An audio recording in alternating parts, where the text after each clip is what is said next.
Hello everyone, welcome back to the channel. Day 71 पर आ गए हैं और आज अपन कुछ वेक्टर्स और लॉग के एमसीक्यूज करेंगे। ये मोर देन वन का इस मॉड्यूल का लास्ट लेक्चर रहेगा।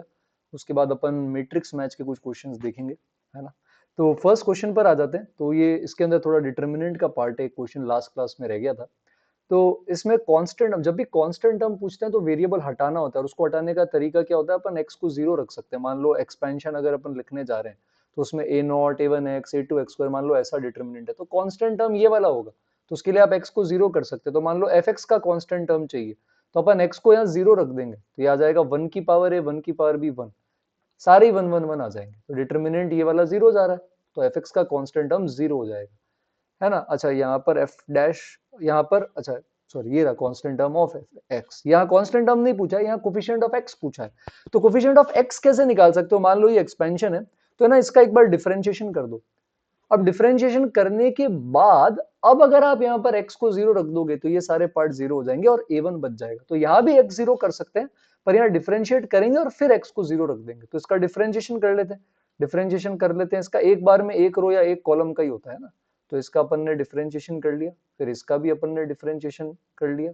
वन का डिफरेंशिएशन जीरो होता है, बाकी जो दोनों होंगे वो एज इट इज रहेंगे। इस तरह से ये वाले दोनों भी एज इट इज रहेंगे। ऐसे ही आप अब अगले वाले पार्ट के अंदर क्या करोगे, फर्स्ट और third row as it is, second का डिफरेंशिएशन, सेकंड और first as it is, third का डिफरेंशिएशन। पर प्रॉब्लम क्या है, जब एक्स को जीरो रखने जाओगे तो जैसे आपने पहले तो देख लिया कि सर पहले वन वन वन नहीं आया, लेकिन सेकंड और थर्ड में तो वन वन वन आएगा। दो रो सेम है तो डिटरमिनेंट जीरो। तो जो तीनों टुकड़े होंगे ना, चाहे आपने सेकंड रो का डिफरेंशिएशन किया तो first third one one one one बनेगी, उसका जीरो हो जाएगा। तो तीनों इंडिविजुअली अभी भी जीरो जाएंगे, तो यह एक्स का कोफिशिएंट भी कहां जाएगा, जीरो। तो तरीका ध्यान रखना, काम आएगा कभी कोफिशिएंट निकालने में। वेक्टर पे आ जाते हैं। अल्फा बीटा गामा और unit vector, alpha and beta are mutually perpendicular. तो ये पी वाई क्यू पर बेस्ड है। गामा कैप यूनिट वेक्टर है, मॉड वन होगा। ये बराबर है Y beta cap plus Z alpha cap cross beta cap. Mutually perpendicular है तो alpha cap cross beta cap का मॉड वन होगा और अल्फा कैप बीटा कैप के परपेंडिकुलर होगा। तो यहाँ पर अपन क्या करते हैं, पहले अल्फा से डॉट ले लेते हैं। अल्फा से डॉट लेंगे क्योंकि गामा कैप का एंगल दे रखा है अल्फा और बीटा के साथ, ये थीटा है। तो अगर मैं यहाँ पे डॉट ले लूं, alpha cap dot gamma cap, तो मॉड तो वन है, तो ये कॉस थीटा हो जाएगा। राइट साइड में डॉट लूंगा तो alpha cap dot alpha cap one आएगा, एक्स बचेगा। अल्फा डॉट बीटा जीरो है, परपेंडिकुलर है, alpha dot alpha cross beta भी जीरो होगा। इसके बाद बीटा के साथ डॉट ले लेंगे, तो अगर अपन यहाँ पे बीटा के साथ डॉट ले लेंगे, इसका सॉरी गामा का अगर बीटा के साथ डॉट ले लेंगे तो फिर से ये cos थीटा आएगा। राइट साइड में इस बार अल्फा डॉट बीटा और alpha cross beta dot beta zero होगा, बीटा डॉट बीटा वन होगा। तो x और y cos थीटा आ गए। तो गामा कैप ऐसा बन जाएगा आपके पास, cos theta alpha cap plus cos theta beta cap. फिर अगर यहाँ देखेंगे तो प्लस में आ जाएगा आपके पास यहाँ पे z और alpha cap cross beta cap. अब दोनों तरफ मॉड ले लो क्योंकि यूनिट वेक्टर है ना, तो मॉड लेके स्क्वायर कर देंगे तो ये आ जाएगा वन। इधर आ जाएगा cos स्क्वायर थीटा। अब alpha cap beta cap perpendicular है तो alpha beta alpha cross beta तीनों म्यूचुअली परपेंडिकुलर है, तो बन जाएगा cos square theta plus cos square theta plus z का स्क्वायर। तो x और y cos थीटा आ गए और z आ जाएगा one minus two cos square theta. वहां से आप ऑप्शन चेक कर सकते हो। तो ये हमारा था। तो I think A B D ये ऑप्शन और सी भी आ जाएगा, सारे ही आ जाएंगे। नेक्स्ट वाले पर आते हैं। यूनिट वेक्टर दे रखा है और ये आई थिंक सेम ही टाइप का क्वेश्चन है। वही है, यूनिट वेक्टर ए बी और c is perpendicular at an angle theta. तो ये वही आ गया जो अपन ने लिया था, तो इन्होंने आई थिंक सेम क्वेश्चन रिपीट कर दिया। तो अल्फा बीटा आ जाएंगे cos थीटा, गामा हमारे पास आ रहा था one minus alpha square minus beta square, तो वो cos टू थीटा हो जाएगा। तो यहाँ से भी सेम ऑप्शन अपन चेक कर सकते हैं। तो आई थिंक ये तो सेम ही क्वेश्चन रिपीट हो गए। 288 मैट्रिक्स का अच्छा क्वेश्चन है, ए स्क्वायर बराबर ए इनवर्स है। इस तरह का एक क्वेश्चन पहले भी आया था, इस बार एमसीक्यू मोर देन वन में आया, तो अब सॉल्व करने का तरीका थोड़ा सा अलग हो जाएगा। तो मैं सी ऑप्शन प्रूव कर देता हूं, उससे ए भी अपने आप प्रूव हो जाएंगे। तो जैसे यहाँ पर अगर अपन देखें, बी क्या है आपके पास, ए की पावर 2n, तो इसको अपन ऐसे ले लेते हैं। अच्छा ये यार थोड़ा सा ध्यान रखना, ये 2 की पावर में n है, ये मिस्टेक है। और सी है ए की पावर, बी है ए की पावर 2 की पावर n, सी है ए की पावर 2 की पावर n माइनस टू। तो यहां से अपन क्या करते हैं, इसके केस में एक टू अंदर ले लेते हैं। तो ये 2 इंटू टू की पावर n माइनस वन, ये 2 की पावर n होता है। तो ए स्क्वायर ए इनवर्स हो जाएगा, तो बी की ये वैल्यू आ गई। पर सर इनवर्स के टर्म्स में तो नहीं है, कोई बात नहीं। आप इसके केस के अंदर क्या कर सकते हो, एक टू और अंदर ले लो, तो ये हो जाएगा ए इनवर्स का स्क्वायर, और अब बाहर आ जाएगा 2 की पावर n माइनस टू। अब पावर और इनवर्स अंदर बाहर हो सकते हैं, तो ए स्क्वायर का इनवर्स 2 की पावर n माइनस टू। अब ए स्क्वायर वापस क्या आएगा, ए इनवर्स का इनवर्स ए हो जाएगा, तो ये आ गया ए की पावर 2 की पावर n माइनस 2, एक 2 अंदर ले लिया था हमने। तो इसका मतलब जो सी है वो एक्चुअली बी के बराबर आ जाएगा, तो ए बी सी तीनों ही करेक्ट हो जाएंगे। नेक्स्ट पर आते हैं, लॉग में पॉजिटिव नेगेटिव कैसे पता करते हैं। देखो सिंपल सी बात ये है, तो इसके केस के अंदर अगर मान लो बेस आपका 1 से बड़ा है तो इंक्रीजिंग फंक्शन होता है। तो इसके केस के अंदर अगर बेस 1 से बड़ा है तो नंबर, क्योंकि log 1 0 होता है, तो नंबर भी अगर 1 से बड़ा होगा तो पॉजिटिव हो जाएगा। लेकिन अगर बेस 1 से छोटा है तो उसके केस में नंबर भी अगर 1 से छोटा होगा तो पॉजिटिव आएगा। तो आपको बस ये देखना है कि या तो दोनों 1 से बड़े हों या दोनों 1 से छोटे हों, तभी पॉजिटिव आ सकता है। तो जैसे साइन 1 है, ये 1 से छोटा है। tan 1 रेडियन अगर आप लोगे तो वो 1 से बड़ा आएगा, तो इसके केस में ये तो बैठेगा नहीं, ये पॉजिटिव नहीं होगा। फिर अब ये यहाँ पे 1 इक्वल टू में कुछ गड़बड़ है तो इसका मैं कमेंट नहीं कर रहा। tan 15 डिग्री आप देख सकते हो, tan 15 डिग्री क्या होता है अपने पास 2 माइनस रूट 3, ये 1 से छोटा है। sin 18 डिग्री होता है रूट 5 प्लस 1/4, उसका डबल कर दिया अपन ने, तो ये 1 से आ रहा है तो बड़ा, तो फिर से ऑपोजिट है, ये भी नेगेटिव होगा। cos theta plus sec theta, ये 2 से बड़ा आ जाएगा am gm से। और log 5 बेस 10 ये छोटा है, तो ये भी आई थिंक नेगेटिव हो रहा है, ये आई थिंक इन्होंने दिया नहीं। तो ग्राउंड रूल बता देता हूँ, आप चेक कर लेना एबीसीडी अपने आप से, कि अगर बेस और नंबर दोनों ही 1 से बड़े हैं तो पॉजिटिव, दोनों ही 0 से 1 के बीच में है तो भी पॉजिटिव। एक 1 से बड़ा है, एक 1 से छोटा है बेस या नंबर, तो नेगेटिव आ जाएगा, ये ग्राफ से देख सकते हैं। नेक्स्ट लॉग वाले क्वेश्चन पर आ जाते हैं, कुछ ऐसा दे रखा है। तो यहां पर अपन क्या कर सकते हैं, इसमें अलग अलग केसेस ले सकते हैं, लाइक ये मॉड है, तो एक्सपोनेंट बराबर कब हो सकते हैं, या तो पावर बराबर हो जाए या फिर दोनों की पावर 0 हो जाए तो वैल्यू 1 आ जाती है इसके केस के अंदर। तो अब यहाँ पर इसके केस के अंदर अगर यहाँ देखें, ये तो पावर 0 आ नहीं रही है, तो ये तब होगा जब log of x square base 3 minus 2 times log of 9 base x, मान लो ये 7 के बराबर आ जाए ऐसा। तो अब इसके केस के अंदर क्योंकि यहाँ बेस x है, ये नेगेटिव नहीं हो सकता, ये 1 नहीं हो सकता, तो आप 2 को नीचे ला सकते हो, वरना 2 लेकर आते हो नीचे तो आपको अंदर mod x लिखना पड़ता है। ऐसा बन गया, इसको 3 स्क्वायर लिख दो तो ये हो जाएगा 4 log 3 बेस x, ये आ जाएगा 7 के बराबर। तो log x बेस 3 को t ले लोगे तो 3 बेस x 1/t हो जाएगा। तो आपके पास यहाँ एलसीएम लेने पर एक क्वाड्रेटिक इक्वेशन आ जाएगी इस तरह से, ये वाली। अब आप इसको फैक्टराइजेशन करके यहाँ पर सॉल्व करने की कोशिश कर सकते हो।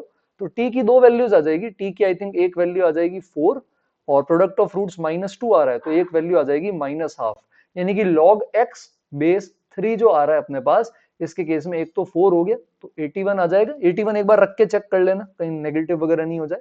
और एक जब ये -12 हो जाए, -12 का मतलब क्या हो जाएगा, ये 3 की पावर -12 यानी कि 1/√3, ये दोनों।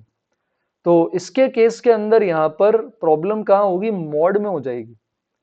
तो इसके केस में क्या होगा कि भाई पावर तो यहाँ सेम है, पर 1/√3 रखूंगा तो 1/√3 -1 का मॉड उल्टा बनेगा, क्योंकि 1 बड़ा होता है, जबकि यहाँ पे बनेगा 1/√3 -1। और क्योंकि पावर ऑड है और बेस उल्टा है, भाई एक तो a की पावर 8 हो और -a की पावर 8 हो तो फर्क नहीं पड़ता, पर a की पावर 7 और -a की पावर 7 तो बराबर नहीं होते, इसलिए ये रिजेक्ट हो सकता है। एक और तरीका ये हो सकता है कि बेस 1 हो जाए तो पावर कुछ और रहेगी, तब भी फर्क नहीं पड़ेगा। -1 भी हो सकता है, लेकिन वहां इवन पावर चाहिए। अब -1 तो यहाँ पॉसिबल है नहीं क्योंकि 7 ऑड है, तो x -1 को अपन 2 ले सकते हैं, सॉरी 1 ले सकते हैं, तो x बराबर 2 आ जाएगा। तो वहां भी फिर अपन कुछ भी पावर लेंगे कोई फर्क नहीं पड़ेगा, तो वहां से सोल्यूशन ले सकते हैं। और कोई केस आपको मिलता है तो मुझे आप कमेंट में बता सकते हो 290 के लिए। नेक्स्ट लॉग की इनइक्वालिटी पर बेस्ड है, तो सबसे पहले तो बेस का ध्यान रखो, √2 sin x should be positive, होगा ही ऑफ कोर्स, फर्स्ट क्वाड्रेंट है। √2 sin x should not be equal to 1, नहीं होगा क्योंकि π/4 हटा दिया, तो बेस को प्रॉब्लम नहीं है। अच्छा, अब यहाँ दो केसेस लेने पड़ेंगे, जब आपका x 0 से π/4 के बीच में, तो √2 sin x 1 से छोटा आ रहा है, तो जब अपन उधर ले जाएंगे तो साइन चेंज हो जाएगा इनइक्वालिटी का, √2 sin x का स्क्वायर आएगा 2 sin स्क्वायर x, और cos स्क्वायर x पॉजिटिव होना चाहिए, वो तो हो जाएगा 0 से π/2 ओपन, लॉग के अंदर वाली चीज पॉजिटिव है। तो cos स्क्वायर x को अब अपन लिख देंगे 1 माइनस साइन स्क्वायर x, तो 3 sin स्क्वायर x 1 से बड़ा आ रहा है, क्योंकि sin x पॉजिटिव ही है फर्स्ट क्वाड्रेंट में, तो 1/√3 से बड़ा आ रहा है sin x, यानी sin इनवर्स 1/√3 से बड़ा और π/4, एक ये इंटरवल हो गया सॉल्यूशन। अगर π/4 के अपन आगे चले जाएं तो इसके केस में साइन चेंज नहीं होगा, एज इट इज रहेगा, तो cos स्क्वायर x बड़ा आ जाएगा 2 sin स्क्वायर x, तो यानी 1 3 sin स्क्वायर x ऐसा आ रहा है अपने पास, ये वाला इस तरह से। तो यानी साइन स्क्वायर एक्स 1/3 से छोटा होना चाहिए, यानी साइन एक्स 1/√3 से छोटा होना चाहिए, वो तो आई थिंक पॉसिबल होगा नहीं π/4 से π/2। तो ये दूसरे वाले में चेक कर लेना, क्योंकि π/4 से π/2 वाले केस में ये आ रहा है, पर π/4 से π/2 में अगर आप देखोगे तो इनमें कुछ कॉमन नहीं आएगा, तो ये रह जाएगा। तो आप ट्राई करेंगे दोनों केसेस लेके 0 से पाई बाय 4, पाई बाय 4 से पाई बाय 2, जो भी सोल्यूशन आए कॉमन लेना है। 0 से पाई बाय 4 में जो आएगा उसका कॉमन लेंगे 0 से पाई बाय 4 के साथ, फिर यूनियन में पाई बाय 4 से पाई बाय 2 के साथ जो कॉमन आएगा पाई बाय 4 से पाई बाय 2 के साथ सॉल्व करके फिर दोनों केस का यूनियन ले लेंगे। कुछ कॉमन आया ही नहीं तो वो केस छोड़ दिया जाएगा। ये ट्राई करेंगे और कमेंट में बता सकते हो, देखना कैलकुलेशन सही तो आ रही, कुछ गड़बड़ तो इसके केस के अंदर नहीं हो रही, उसका थोड़ा सा अपन ध्यान रखेंगे। नेक्स्ट पे आ जाएंगे। तो ए जो है वो ओरिजिन है, डी अलग अलग ऑप्शन दे रखे हैं, डी क्या होगा तो कोप्लेनर है, तो ये सिंपल सा हो जाएगा। अगर A B vector, A C vector, A D vector coplanar है तो डिटर्मिनेंट 0 होता है, तो ए बी वेक्टर आ जाएगा आपके पास ऐसा, फिर ए सी वेक्टर बनाओगे तो ये आ जाएगा आपके पास, और डी है आई कैप तो ए डी वेक्टर ही हो जाएगा। तो अगर ए ऑप्शन ले रहा हूं मैं तो डिटर्मिनेंट 0 कब होगा, 2ft बराबर एफ डैश टी पे, तब कोप्लेनर होंगे। अब एफ टी से डिवाइड करके अपन इंटीग्रेशन कर लेंगे, ई की power sorry L N F of T और प्लस में एल एन ऑफ सी यहाँ पे, तो एफ टी ई सी ई की पावर 2x आ जाएगा, तो ये सही है। ऐसे ही आप बी के लिए चेक करोगे एक बार, है ना, तो बी गलत आ जाएगा। फिर सी के लिए चेक करेंगे, आई कैप प्लस जे कैप में वहां 1 लेके कर देंगे। तो यहाँ से ये कोप्लेनर वाला तरीका है, ये आपने आई थिंक मेंस में भी किए होंगे। अच्छा, जब लॉग पावर में होता है तो नीचे लाने के लिए क्या करते हैं, दोनों तरफ लॉग लेते हैं।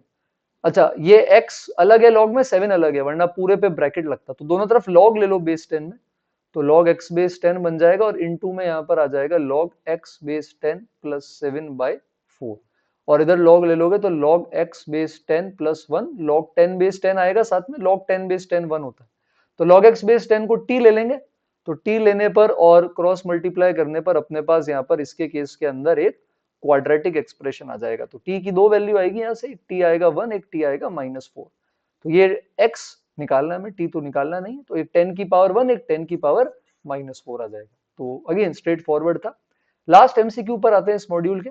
तो डायरेक्शन कोसाइन में L square plus M square plus N square 1 होता है, तो L plus M plus N 0 है, और 2lm plus 2ln minus mn ये 0 आ रहा है। तो पूछ रहा है लाइंस के बीच में क्या एंगल होगा, सीडी ऑप्शन भी थे बट अपन निकाल ही लेते हैं, तो इसमें ऑप्शन की जरूरत नहीं है। तो यहाँ पे जैसे एल को सब्सटीट्यूट कर दो उधर भेज के माइनस एम प्लस एन से, तो ये आ जाएगा -2m plus N into M plus 2 के साथ वापस में यहाँ पे माइनस का m plus N into N और माइनस एम एन बराबर 0, तो यहाँ बन जाएगा -2m square -2nm -2mn -2n square -mn बराबर 0। तो यहाँ पर अब आपके पास क्वाड्रेटिक आ जाएगी 2m square plus 5mn plus 2n square बराबर 0 वाली। तो अगर यहाँ पे फैक्टर लेंगे अपन, तो अपन यहाँ पे मिडिल टर्म स्प्लिटिंग से इसको क्या कर सकते हैं, यहाँ पे स्प्लिट करके रिलेशन निकाल सकते हैं। तो दो अलग अलग रिलेशन आएंगे, एक आएगा 2m प्लस एन फैक्टर में, एक m प्लस 2n आएगा। तो मान लो मैं m को ले लेता हूँ k के बराबर, m को मैंने k ले लिया, m को k लूंगा तो एक बार n आ जाएगा -2k, और एक बार k लूंगा तो आ जाएगा -k/2, और सबका सम 0 आ रहा है, तो k k -2k आएगा एक, और अगर k और -k/2 लूंगा तो -k/2 k -k/2 आएगा। और k निकालेंगे कैसे, सबके स्क्वायर का जो सम आ रहा है वो 0 वो 1 आना चाहिए, 6k स्क्वायर 1। तो अगर k 1/√6 लेते हैं तो 1/√6 1/√6 -2/√6, नेगेटिव से मल्टीप्लाई कर दोगे तो -1/√6 -1/√6 2/√6, ये भी सही हो जाएगा। दूसरे केस में ये आएगा, इसका स्क्वायर करोगे तो k square by 4 k square by 4 plus k square, ये 1 आ जाएगा, तो k यहाँ से आ जाएगा 2/√3 ऐसा कुछ, k square by 4 k square by 4 और 1, हाँ ऐसा कुछ था। तो यहाँ से भी k निकाल के √3 वाला क्या आ रहा है वो भी देख सकते हैं, तो ऐसे लाइंस आ जाएंगे। तो आई होप